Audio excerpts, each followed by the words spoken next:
아무튼 그래요.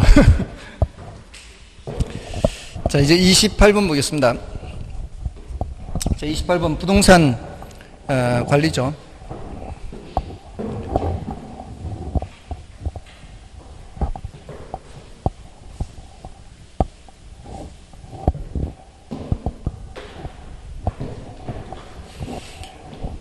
부동산 관리에 대한 다음 설명 중 틀린 것은 1번에 부동산 관리 방식 중 혼합 관리 방식은 자가 관리에서 위탁 관리로 이행하는 과도기에서 채택하기가 유리한 방식이다.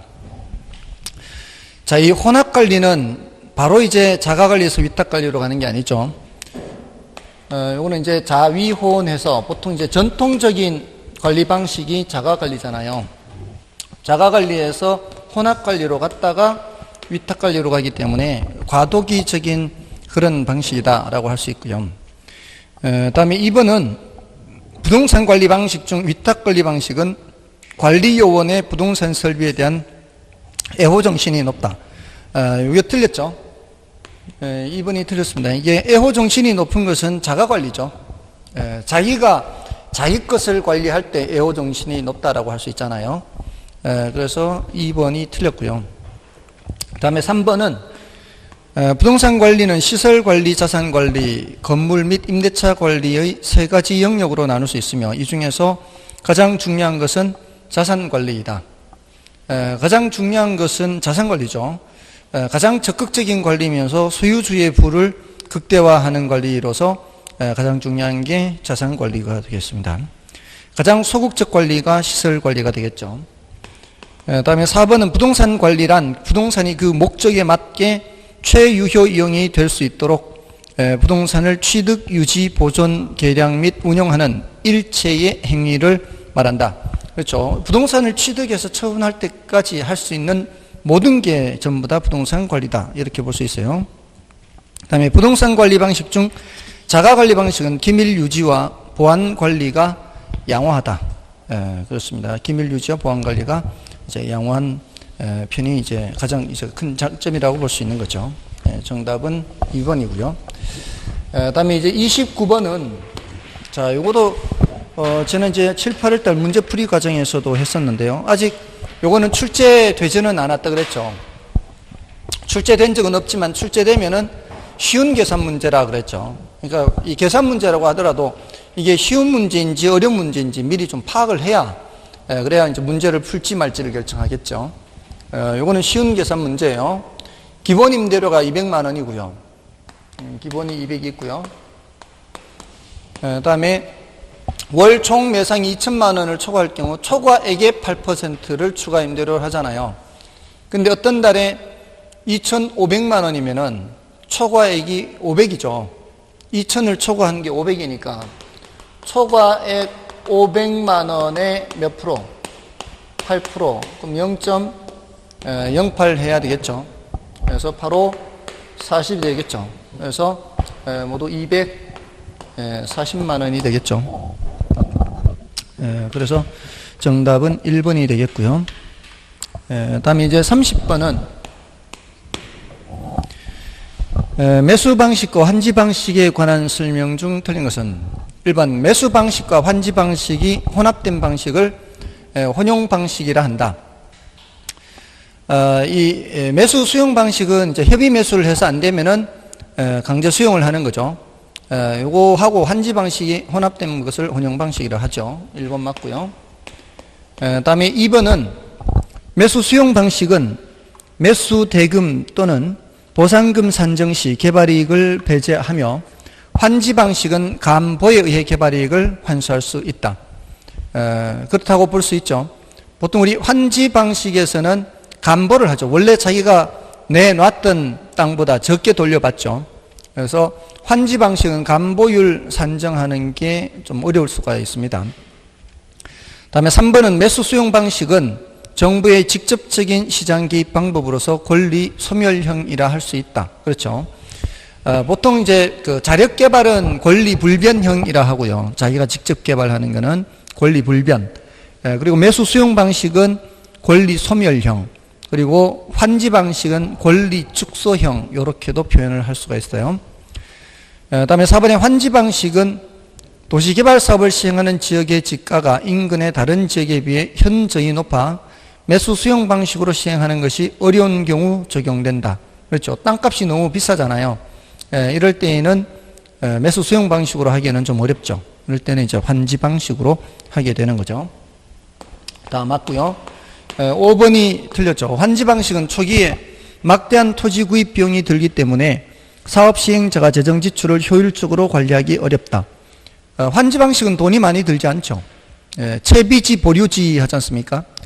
채비지 보류지 해서 돈이 많이 들지 않기 때문에 그렇게 이 재정 지출을 효율적으로 관리하기 어렵다 이런 것은 아니고요. 여기에 해당하는 것은 매수 수용 방식이죠. 그래서 정답은 5번이 되겠습니다. 다음에 이제 31번은 컨버스의 분기점 모형이에요. 이 컨버스의 분기점 모형에서는 지금 이게 그 경계를 묻는 거죠. 경계. 두 중심지 사이에 경계가 되는 지점은 작은 쪽 가까이요, 큰 쪽 가까이요? 작은 쪽 가까이 있죠. 그 경계를 묻는 건데 이게 이제 원래 그 감정평가사 시험에서도 이게 나왔어요. 감정평가사 시험에서도 이렇게 나왔는데 약간은 난이도가 조금은 더 높게 나왔어요. 여기보다는 공인중개사보다는. 그렇지만 푸는 방식은 똑같아요. 공식 몰라도 되고요. 몇 대 몇만 알면 되는 거죠. 경계가 되는 지점은 특징이 뭐예요? 경계가 되는 지점은 저쪽에서 당기는 힘이나 이쪽에서 당기는 힘이나 똑같은 거죠. 당기는 힘이 똑같은 거예요. 그래서 크기가 분자잖아요. 거리의 제곱이 분모잖아요. 크기는 분자, 거리의 제곱 분모잖아요. 이렇게 거리의 제곱분의 크기 하잖아요. 그러니까 크기가 몇 대 몇인지를 보면 되는 거죠. A가 3,000이고 B가 27,000이니까 3대 29, 1대 9죠. 크기가 몇 대 몇이에요? 크기가 1대 9면은 분모도 1대 9가 돼야 되거든요. 그렇게 보는 거잖아요. 이게 1대 9는 분모, 이게 이제 분자고 분모니까. 분모도 1대 9가 되려면은 이 괄호 속에 들어가는 게 몇이 돼야 되는 이거 찾는 거거든. 이제, 그러면은 늦었죠. 1대, 여기가 몇 대 몇이라 해야 돼? 1대. 여기가 1대 몇이에요? 3, 1대 3이라 해야 되죠. 우리는 괄호 속이 필요한 거예요, 괄호 속이. 그러니까 1대 3이면은 총 몇 등분을 하는 거예요? 총 4등분을 하는 거죠. 여기 12kg를 4등분을 하면은 한 칸이 3kg가 되는 거죠. 이쪽으로는 3kg 넣고 이쪽으로는 9kg 넣는 거 아니에요. 총 4등분, 12kg를 4등분 하니까 한 칸이 3kg. 됐나요? 이거 안 한 거 아니죠? 했었죠? 했었는데, 이거 원래 감정평가사 시험에서 어떻게 나왔는가 하면은, 이렇게 이제 경계가 되는 지점이 여기서부터 5km라고 알려준 거예요. 여기서부터 5km. 그럼 전체 거리는 이렇게 물었어요. 경계가 되는 지점이 여기서부터 5km인데 전체 거리는 몇이에요? 이렇게 물었다고. 이게 1대 3이잖아요. 그럼 이쪽으로는 몇 킬로예요? 15km가 될 거 아니에요? 1대 3이니까. 1대 3이니까. 그럼 전체 거리는 20km. 전체 거리를 물었어요. 경계가 되는 걸 가르쳐주고 전체. 묻는 방식은 거기서 거기거든요. 사실 살짝만 바꾼 거예요. 살짝만. 됐나요? 어쨌든 어떻게 푸는 거예요? 몇 대 몇이다. 이것만 알면 되는 거예요. 결국은. 몇 대 몇인가를 알면은 여기서 여기가 이제 1인데 5km니까 여기는 15km가 되는 거죠. 됐나요? 결국은 몇 대 몇 찾는 거예요. 몇 대 몇. 그렇게 출제가 됐어요. 그래서 이게 우리 시험에서 출제된 적이 10년 넘었거든요. 10년 넘었고 하니까 이렇게 출제를 한 것 같은데 감정평가사 시험에 나와서 또 나올 가능성은 조금 낮지는 않을까 싶기는 한데 그래도 혹시나 모르니까 이제 우리 시험에도 출제된 지 오래됐으니까 이렇게 좀 봐주시고요. 다음에 이제 32번에 도시공간 구조이론에 관한 설명으로 옳지 않은 것으로 짝지은 것은 기억에 헤이그의 마찰 비용 이론은 중심지로부터 멀어질수록 수송비는 증가하고 지대는 감소한다고 보고 교통비의 중요성을 강조했다. 자, 요거 기억은요, 우리 시험에 3번 출제가 됐어요. 헤이그의 마찰 비용 이론이. 근데 한 번도 정답 지문으로 등장하지는 않았어요. 그러니까 마찰 비용 개념 정도는 알아두세요. 마찰 비용 개념. 마찰 비용이라는 것은 교통비와 지대 합으로 돼 있다. 또는 뭐 수송비와 지대 합으로 돼 있다.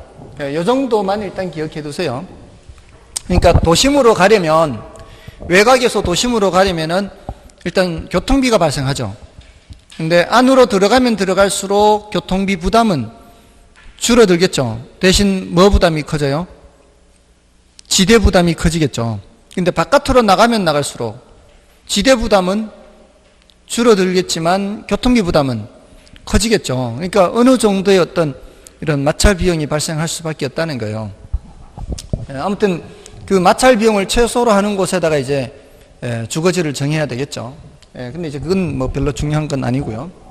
그래서 기억은 맞는 말이에요. 맞는 말이고. 지금 옳지 않은 것으로 짝지은 것은 있죠. 근데 니은의 호이트의 선형 이론에 따르면 주택 지불 능력이 낮을수록 고용 기회가 많은 도심 지역과 접근성이 양호한 지역에 주거 입지를 선정하는 경향이 있다. 자, 요건 틀렸어요. 호이트의 선형 이론에 따르면은 접근성이 양호한 지역에 자리 잡는 사람은 누구예요? 소득 수준이 높은 사람들이죠. 이 교통축이 발달한, 교통이 발달한 교통축 근처에 접근성이 좋은 곳에 자리 잡는 사람, 소득 수준이 높은 사람이에요.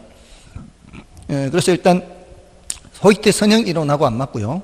요거는 반대로 이제 동심원 이론으로 가보세요.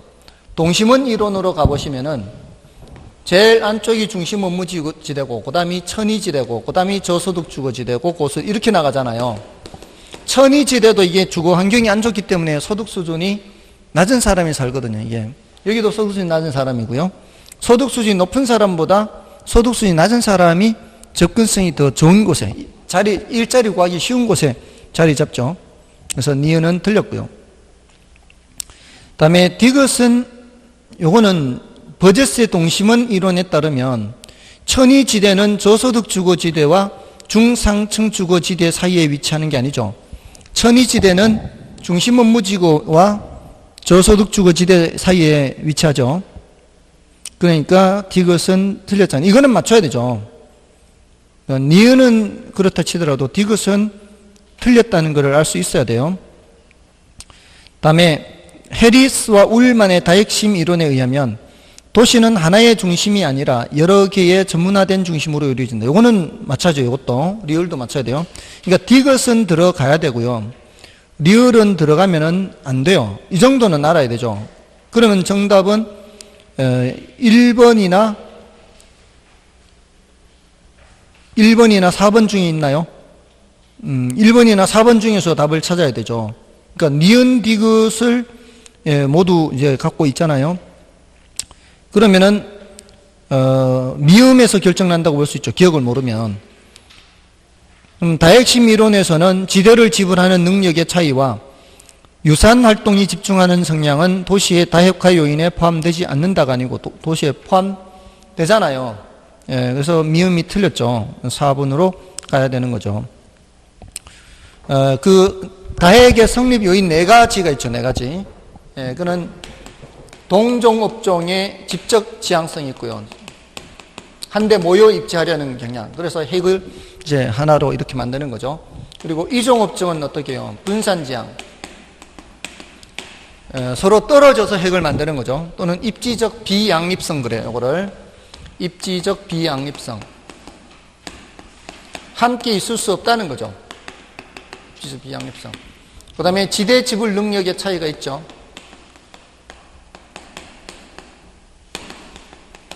그 다음에 특정 시설이나 위치를 필요로 하는 경우, 특정 시설 또는 위치를 필요로 해요. 이렇게 특정 시설의 위치 필요, 이런 경우죠. 자, 이렇게 해서 이제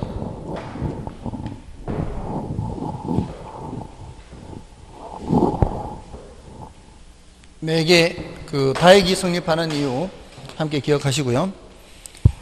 정답은 4번이었고, 다음에 33번은 부동산 입지에 관한 설명으로 옳은 것은 1번의 크리스탈러의 중심지 이론에 의하면 저차원 중심지일수록 중심지 규모가 커지며 중심지 기능이 다양해진다. 말도 안 되죠.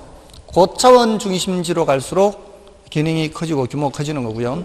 그 다음에 2번에 도심 지역의 건물들이 고층화되는 것은 토지에 대한 자본의 대체성이 높다는 것이다. 이 말은 맞는 말 틀린 말?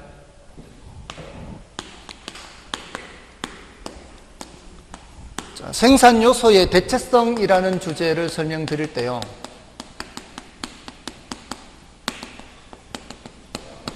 어떤 생산 요소를 다른 생산 요소로 얼마나 쉽게 대체할 수 있느냐 없느냐, 이거를 생산 요소의 대체성이라 그래요. 우리는 자본주의 사회에 산다 그랬죠. 자본이 축적이 되면은 노동을 대체하거나 또는 토지를 대체하게 됩니다. 자본이 축적이 된다는 얘기는 이제 자본이 생기면은 그 다음에는 노동이 할 걸 기계가 대신하는 거예요. 그래서 바꾸는 거죠. 근데 그게 쉬운 업종이 있고 그렇지 않은 업종이 있다는 거예요. 기계화가 쉽게 되는 업종, 공업은 쉽게 되죠. 근데 농업은 공업보다는 대체가 덜 되죠. 근데 농업도 상당 수준 기계가 많이 하잖아요. 근데 직접 사람이 해야 되는 서비스 업종, 이런 것들은 대체가 잘 안 될 수 있죠. 그런 거 말하는 거예요. 그러니까 그게 대체성이 높냐 낮냐 하는 것은 그만큼 잘 바꾸기가 쉽냐 어렵냐 이 소리예요. 근데 우리는 노동에 대한 자본의 대체성은 잘 얘기 안 해요. 우리 이쪽을 얘기하지 주로. 그럼 토지를 자본으로 대체하느냐 그렇지 않느냐 하는 거는 고층화를 얘기하는 거예요. 고층화. 고층화가 이루어진다는 거는 공간을 만드는 거잖아요. 지금 이런 공간을 만드는데 토지를 많이 써요, 적게 써요? 토지를 적게 쓰는 거죠. 그만큼 뭐라고 상대적으로 자본을 많이 쓰는 거잖아요. 이게 바로 뭐예요? 토지에 대한 자본의 대체성이 높다 낮다. 토지에 대한 자본의 대체성이 높다는 거예요.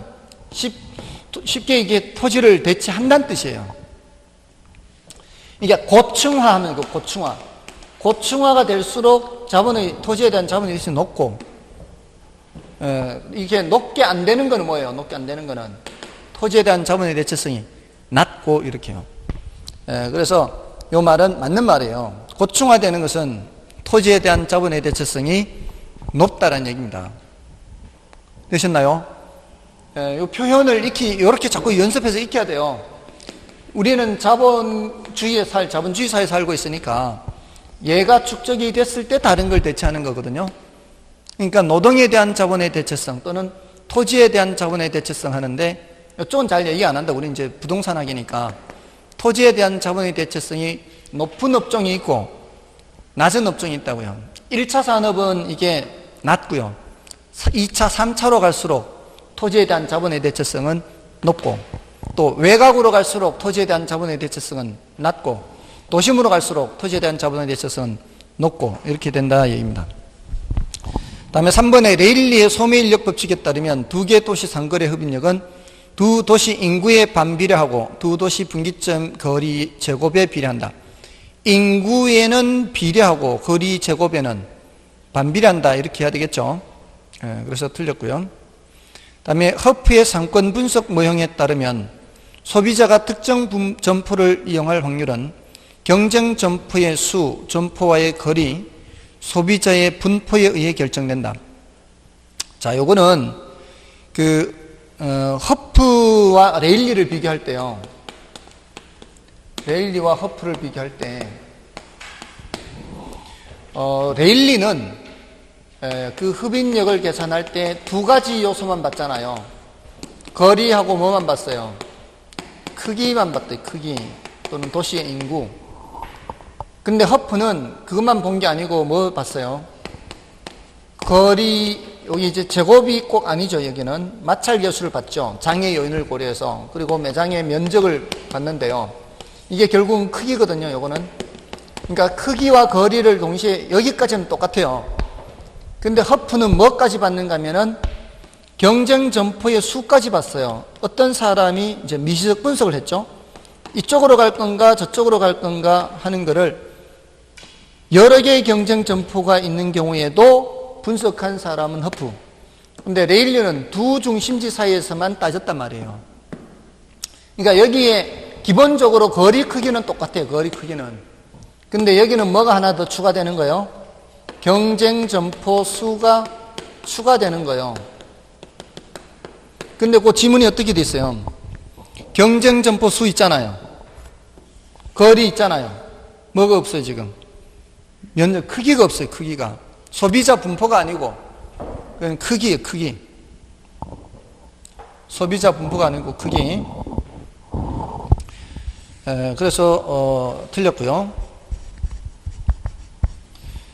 다음에 4번인가요? 5번인가요?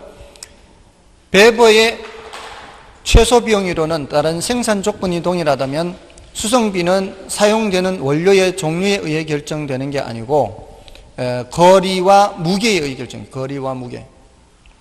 수송비는 사용되는 원료 무게와 거리. 그래서 정답은 2번이 되겠습니다. 다음은 이제 34번이고요. 자, 이거 원래 34번 이거 감정평가사 시험에도 이렇게 나왔어요. 감정평가사 시험에도 34번을 이런 식으로 출제했어요. 거기 우리 4P 믹스 할 때 4P 4가지가 뭐였어요? 4가지가 가격 측면, 그 다음에 제품 측면, 유통경로 측면, 홍보 촉진 측면 이렇게 있잖아요. 근데 그 감정평가사 시험에서도 홍보 촉진 자리에다가 여기 차별화를 집어넣어가지고 그렇게 계속 지문을 만든 거예요. 그래서 요거도 지금 34번에 1번에 뭐라고 되어 있어요? 마케팅 믹스는 부동산 공급자가 표적 시장에서 원하는 목적을 달성하기 위해 상품, 가격, 유통경로, 차별화를 조합하는 것이 아니죠. 그 차별화 자리에 뭐가 들어가야 돼요? 홍보 촉진, 프로모션이 들어가요. 홍보 촉진. 가격 측면, 제품 측면, 유통경로 측면, 홍보 촉진 측면 이렇게 해야 되는데 이번 감정평가사 시험에서는 이 자리에다가 차별화를 집어넣고 틀린 지문을 그렇게 만들었어요. 그래서 옳은 것을 찾는 문제였거든요. 이번 감정평가사 시험에서는 옳은 것을 찾는 문제인데 계속해서 이 홍보 촉진 자리에다가 차별화를 집어넣고 계속 얘기를 했던 거죠. 제가 지난번에 이렇게 말씀 안 드렸나요? 이거 두 글자, 네 글자라고. 홀수 글자 들어가면 안 된다고. 짝수에 짝수. 가격 측면, 제품 측면, 유통경로 측면, 홍보 촉진 측면. 그래서 1번 틀렸어요. 다음에 2번에 부동산 마케팅 전략을 수립할 때에는 거시 환경과 미시 환경에 대한 분석이 필요하다. 그렇죠. 거시 환경 하면 이제 제도적 환경 또는 사회적 환경, 문화적 환경 이런 것들을 이제 그런 거시 환경이라고 하고요. 미시 환경이라고 하면은 의사결정 주체별로 보는 거예요. 경쟁업자가 어떻게 할 것인가 또는 일반 대중, 공중들은 어떻게 할 것인가 이런 측면에서 살펴보는 것은 미시 환경 이렇게 돼요. 다음에 이제 3번의 차별화 전략이란 동일한 표적 시장을 갖는 경쟁자에 대한 경쟁 우위 전략을 수립하고 가망 수요 집단에 대하여 가망 수요 집단은 수요할 것이 예상되는 집단을 말하는 거죠. 수요할 것이 예상되는 집단에 대하여 제품의 우수성이나 적합성 등을 홍보하는 단계이다. 그렇죠. 이게 차별화는 일단 뭐를 먼저 한 후에 하는 거예요? 시장을 세분하고 그 다음에 뭘 정해야 돼요? 타겟을 정해야 되죠. 표적을 정하고 그 다음에 차별화를 하는 거죠.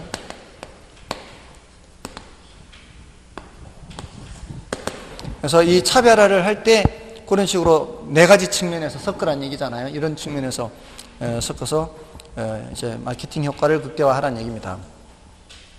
다음에 표적 시장 선정이란 요 타겟팅이죠. 타겟팅 요거는 이제 제일 자신 있는 집단을 타겟으로 정해야 되겠죠. 세분화된 시장에서 대상 상품의 가망 수요 집단을 확인하고 표적 시장에 적합한 신상품도 기획하고, 요 타겟을 정했으면 이제 여기에 뭐 어떤 상품이 적합할 건가, 거기까지 이제 기획을 해야 되겠죠. 그래서 맞고요. 다음에 부동산 마케팅은 부동산 시장이 공급자 주도 시장에서 구매자 주도 시장으로 전환됨에 따라 더욱 중요하게 된 거죠. 예전에는 없어 못 팔던 시절은 공급자가 주도하는 시장이었죠. 그럴 때는 굳이 마케팅을 할 필요가 없었습니다. 근데 이제는 수요자 주도 시장으로 바뀌었기 때문에 마케팅이 이제 더욱 필요하게 된 거고요. 정답은 1번이고요. 다음에 35번은 다음은 부동산의 가치와 가격에 관한 설명이다. 틀린 것은? 자, 가치 가격 구별하는 거, 이거는 중요하죠. 그렇게 어렵지도 않고요. 1번에 가치와 가격은 단기적으로 일치할 수 있으나 장기적으로 괴리된다. 이게 바뀌어 있죠, 벌써. 가치와 가격은 일치할 수는 있습니다. 근데 오차가 있을 수가 있잖아요. 근데 오차가 단기적으로 나타나는 현상이고 장기적으로는 가치와 가격이 일치하게 되는 거죠. 단기적으로는 오차가 나타나고요. 그래서 1번이 바로 틀렸습니다. 다음에 2번은 가치는 주관적, 추상적 개념이라 할 수 있으나 가격은 객관적, 구체적 개념이라 할 수 있다. 그렇다고 할 수 있죠. 그 다음에 3번은 부동산의 가치는 화폐를 매개로 하여 가격으로 표시되죠. 가치라는 추상적 개념을 화폐라는 옷을 입힌 것이 바로 가격이 되는 것이고요. 맞고요. 그 다음에 가격은 일정 시점에서 한 개밖에 없죠. 그렇지만 가치는 일정 시점에 여러 개고요. 또 부동산의 내구성 또는 영속성으로 인해 부동산 가격은 장래 기대된 편익의 현재 가치라고 정의하기도 합니다. 그래서 정답은 1번이고요. 다음에 36번은 다음 보기와 관련이 깊은 부동산 가격 원칙을 맞게 나열한 것은 시점 수정 및 기준 시점을 확정해야 하는 이론적 근거가 되는 원칙이 뭐예요? 시점 수정, 기준 시점, 이런 말이 나오면 이거는 변동의 원칙이죠. 어제 가격 다르고 오늘 가격 다르잖아요. 그러니까 그게 언제적 가격인지를 명확히 밝혀줘야 되는 게 변동의 원칙이고요. 그래서 기억이 변동의 원칙이니까 135 중에 정답이 있을 것이고요. 그 다음에 추가 투자의 적정성 판정과 한정 가격 산정과 관련된 원칙이겠죠. 여기 추가 투자의 적정성 판정만 본다면 3번도 될 수가 있어요. 수익 체증 체감 원칙 있죠. 수익 체증 체감 원칙도 추가 투자의 적정성 판정과 관련이 됩니다. 그런데 뒤에 뭐가 있어요? 한정 가격도 있죠. 한정 가격은 뭐하고 관계 있는 거예요? 기여의 원칙하고 관계 있죠. 그래서 정답은 5번이 되는 거예요. 그래서 정답 36번은 5번이 되고요. 다음에 37번은 동일수급권 파악과 관련된 설명이다. 틀린 것은? 후보지, 이행지의 동일수급권은 전환 후의 종별에 따라 동일수급권의 범위가 정해지는 것이 일반적이다. 이렇게 전환 중인 토지는 전환 전을 기준으로 하는 것이 아니라 전환 후를 기준으로 하는 것이 원칙이죠. 그래서 맞는 말이고요. 그 다음에 동일수급권이란 대상부동산과 대체 경쟁 관계가 성립하고 그 가격 형성에 있어서 상호 영향을 미치는 부동산이 존재하는 권역이죠. 그 대체 경쟁, 이런 단어가 키워드죠. 그러면서 권역해야 돼요, 권역. 물론 유사 지역도 대체 경쟁 관계에 있죠. 유사 지역도 유사 지역 안에 있는 부동산이 다 대체 경쟁 관계에 있어요. 그 이유가 뭐 때문이겠어요? 동일수급권 안에 있으니까. 동일수급권 안에 유사 지역도 있으니까 이게 인근 지역이 있고 유사 지역이 있으면 여기 안에 있는 것들도 대체 경쟁 관계에 있다고 볼 수 있죠. 그렇지만 동일수급권은 이제 권역으로 살펴보는 거죠. 조금 더 넓은 범위로 살펴볼 때 이제 권역으로 이렇게 보는 거고, 유사 지역을 말할 때는 인근 지역과 지역 특성이 비슷한 다른 지역, 이렇게 얘기를 해요. 인근 지역과 지역 특성이 비슷한 다른 지역. 그러면서 대상 부동산은 속해 있지 않은 지역, 이렇게 되겠죠.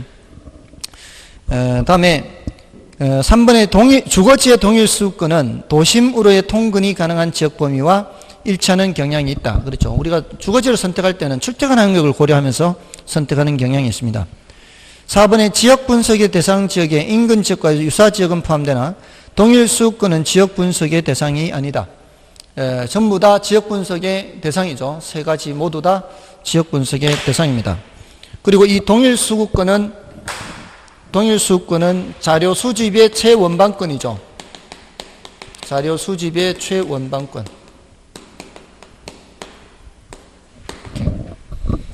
자, 그렇게 보시고요. 그 다음에 5번의 동일 수급권은 그 뒤에 나오죠. 5번에. 자료 수집의 사례 자료 수집 최원방권을 의미한다. 5번은 맞는 말이고, 정답이 4번이고요. 그 다음에 38번에 다음 중 감가 수정 방법이 아닌 것은, 자, 이거는 1번의 시장 추출법은 감가 수정 방법과 환원율 산정 방법에 모두 다 들어갑니다. 감가 수정 방법에는 내관 분시임 하죠. 내는 내용연수법이고요. 이게 제일 중요하죠. 내용연수법은 다시 어떻게 나누어요? 정액법, 정률법, 상환기금법 이렇게 하죠. 이게 제일 중요하죠. 이게. 근데 이제 이 내용연수법 외에도 다른 게 있잖아요. 이게 내용연수법 외에도 관찰감가법이 있고요. 눈으로 보는 거죠.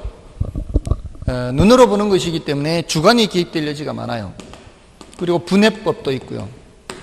이 분해법에서 물기경 나누는 거예요. 우리 이제 감가 요인에서 이렇게 나누잖아요. 많이 들어보셨죠? 물리적 감가, 기능적 감가, 경제적 감가. 이렇게 나누는 게 분해법에서 이렇게 나누는 거거든요. 정액법 할 때 그런 얘기 안 들어보셨잖아요. 정액법 할 때 그냥 몇 년의 내용연수 중에서 몇 년 지났다 이렇게 하지, 무슨 뭐 기능적 감가 이런 말 안 하잖아요. 원래 분해법에서 나온 얘기예요, 얘네들이. 그 다음에 시장 추출법이 있고요. 시장 추출법은 키워드가 매매 사례. 매매 사례로부터 감가 수정액을 추출해낸다 이렇게 해요. 이걸 어렵게 생각하지 말고요. 이렇게 생각해 보세요. 지은 지 오래되면 오래될수록 거래되는 건물 가격이 어떻게 되겠어요? 점점 낮아질 거 아니에요. 거기에 다 사람들의 감가하는 정도가 반영이 되어 있을 거란 얘기예요. 그래서 많은 사례를 조사하는 거예요. 많은 사례를 조사해서 오래되면 오래될수록 건물 가격이 낮아지는데 1년에 얼마씩 낮아지는지를 보는 거죠. 매매 사례로부터.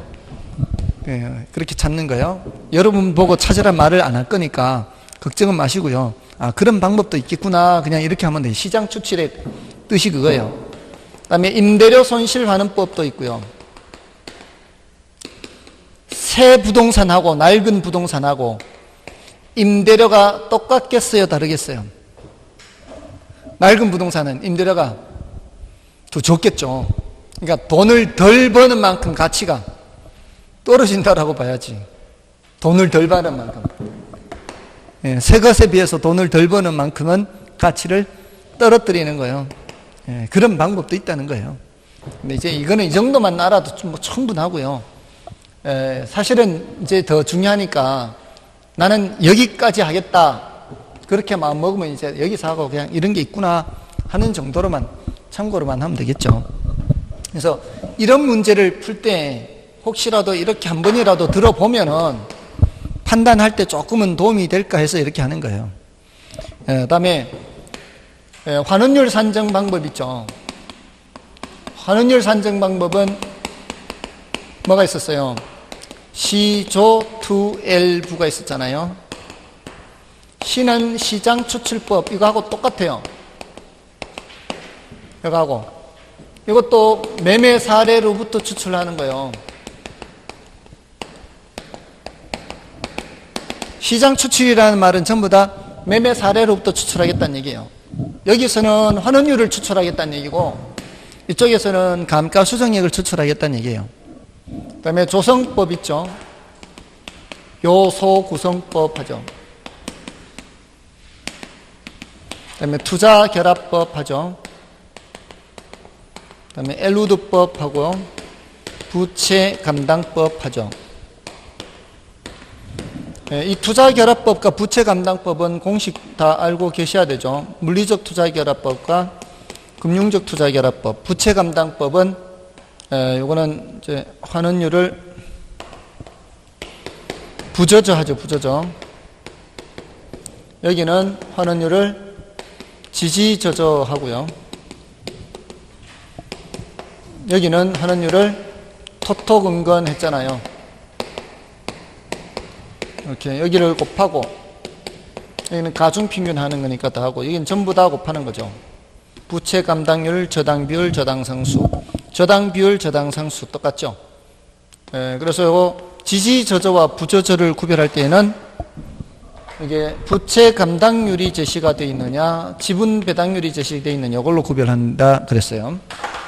자, 그래서 요 항목만 알고 있어도 38번 같은 것들은 아주 간단하게 풀 수가 있는 거죠. 그래서 정답은 3번 투자결합법이고요. 다음에 39번은 비교방식 및 거래사례 비교법에 대한 다음 설명 중 틀린 것은 1번의 거래사례 비교법은 현실성이 있고 설득력이 풍부한 장점이 있다. 요거는 가장 큰 장점이라고 그랬죠.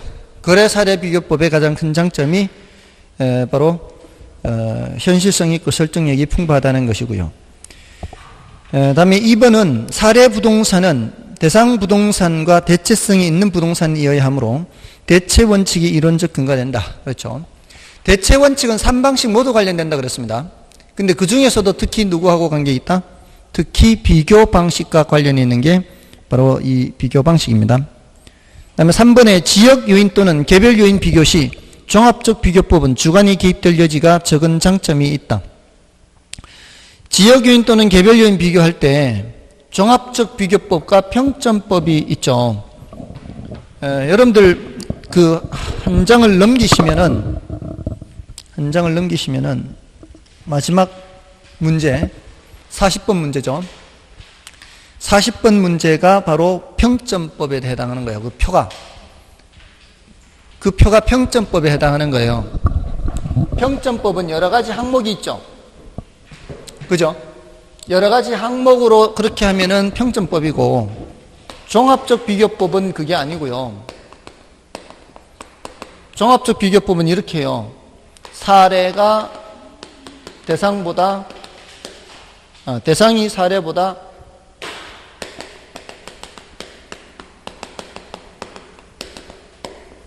그냥 5% 우세 이렇게 끝나요.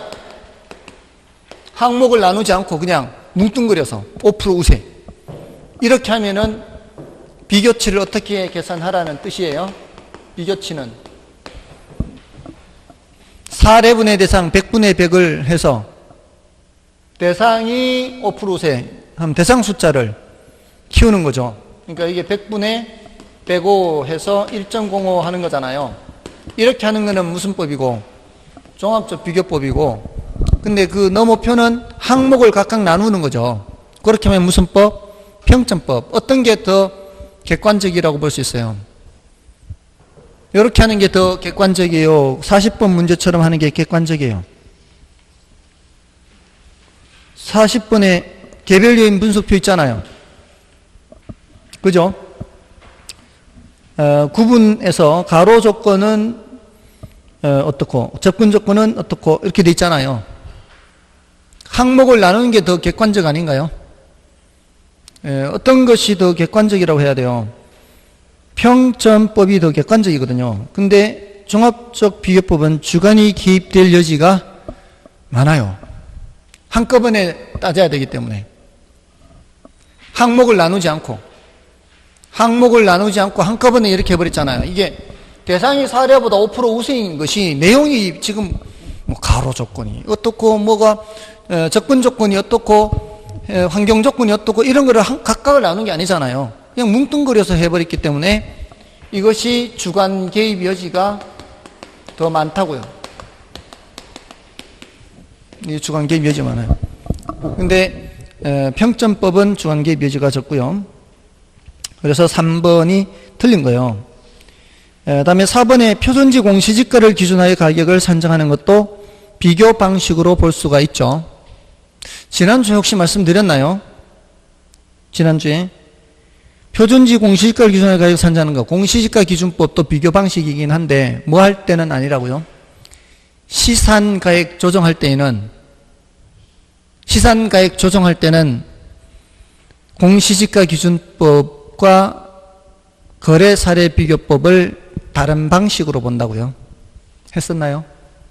그렇게 주의하시면 돼요.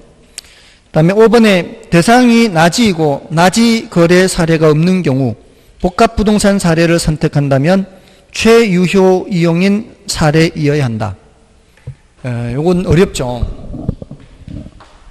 이런 거를 정답 지문으로 만들면 어려운 거예요. 그러니까 문제를 어떻게 만드느냐에 따라 난이도가 높아지고 낮아지는 거예요. 대상이 낮입니다. 낮이. 그러면 사례도 뭐가 제일 좋아요? 나지가 제일 좋죠. 나지 사례가 제일 좋아요. 근데 나지가 없다 이 말이에요. 나지가 없으니까 어떤 사례를 선택해야 돼? 할 수 없이 복합부동산 사례를 선택해야 돼요. 복합부동산이라는 게 뭐겠어요? 토지도 있고 건물도 있는 이런 게 복합부동산이죠. 근데 이 복합부동산이 최유효 이용이어야 된다 이 말이에요. 왜 그러겠어요? 나지는 언제든지 최유효 이용할 수 있는 상태이기 때문에 최유효 이용 상태의 복합부동산을 사례로 선택해야 된다 이런 얘기입니다. 그래서 조금 어려운데 옳은 말이고요. 정답은 3번인 거죠. 다음 이제 40번은 계산 문제인데요. 다음 표준지 공시지가를 기준으로 주어진 조건에 따라 기준 시점 현재 대상 토지 가격을 구하시오 했죠. 표준지 공시지가는 10,000원이고요. 대상 토지는 표준지 인근 지역에 소재한다고 돼 있죠. 자, 우리 표준지 공시지가를 이용할 때는 표시지계 하지 않았나요? 표시지계.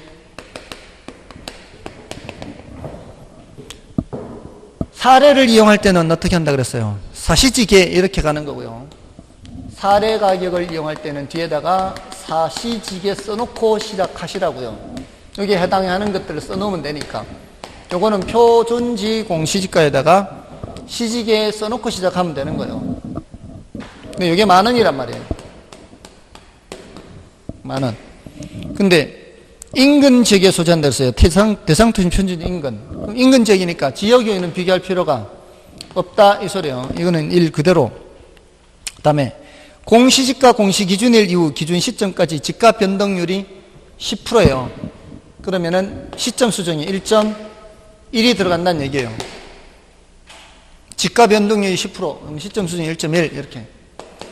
그럼 여기만 이제 결정하면 되는 거예요. 개별 요인. 근데 밑에 개별 요인 분석표가 밑에 있잖아요. 자, 거기서 표준지를 다 100으로 잡아놨죠. 그 표준지가 뭐라고 생각해야 돼요?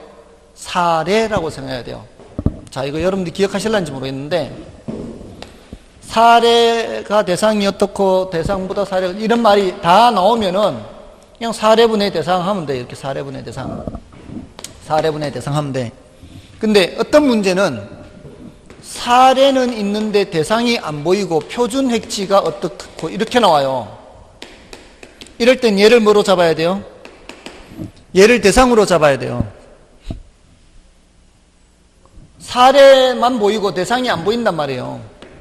표준 획지에 비해서 얘가 어떻다 이렇게 가야 되거든요. 사례에 비해서 표준 획지 어떻다 이렇게. 그럼 사례분의 대상 이렇게 가야 돼요.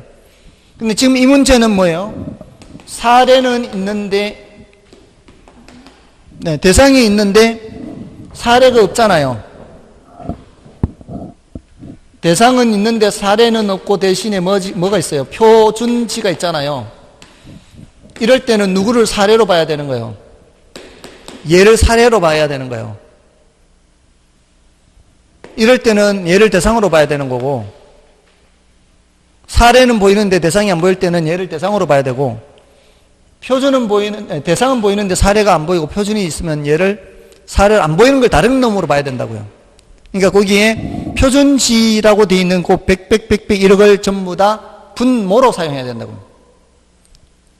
그럼 100분의 90, 처음에 100분의 90, 100분의 100, 100분의 90 이렇게 되잖아요. 똑같은 거는 할 필요 없이 다른 것만 하면 되죠. 그래서 가로 조건이 100분의 90, 다음에 획지 조건은 이것도 100분의 90, 두 개 차이 나는 것만 하면 되죠. 그러면 0.9, 0.9잖아요. 0.9, 0.9. 요거 하면 되는 거죠.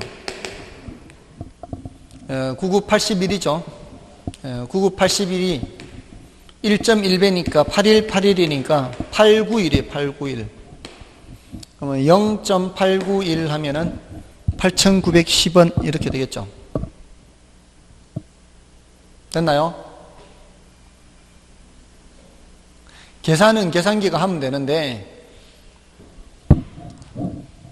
이거 지금 계산기 두드리기만 하면 되잖아요. 9981 해서 하면 되는데 여기 들어가는 이제 요령이 지금 사례분의 대상 해야 되잖아 우리는. 근데 사례가 없이 표준이 이제 나와 있으니까 표준을 사료로 잡아서 한다 이 말이에요. 됐습니까? 안 돼도 끝마치겠습니다. 항상 사례분의 대상이라 그랬잖아요. 사례가 안 보이고 표준이 보이니까 그걸 사례로 쓰란 얘기예요. 자, 아무튼 역시 계산 문제는 뭐 별로 쉽지 않은가 봐요. 자, 여기까지 하고요. 다음 주는 이제 사회를 보겠습니다. 애쓰셨습니다. 감사합니다.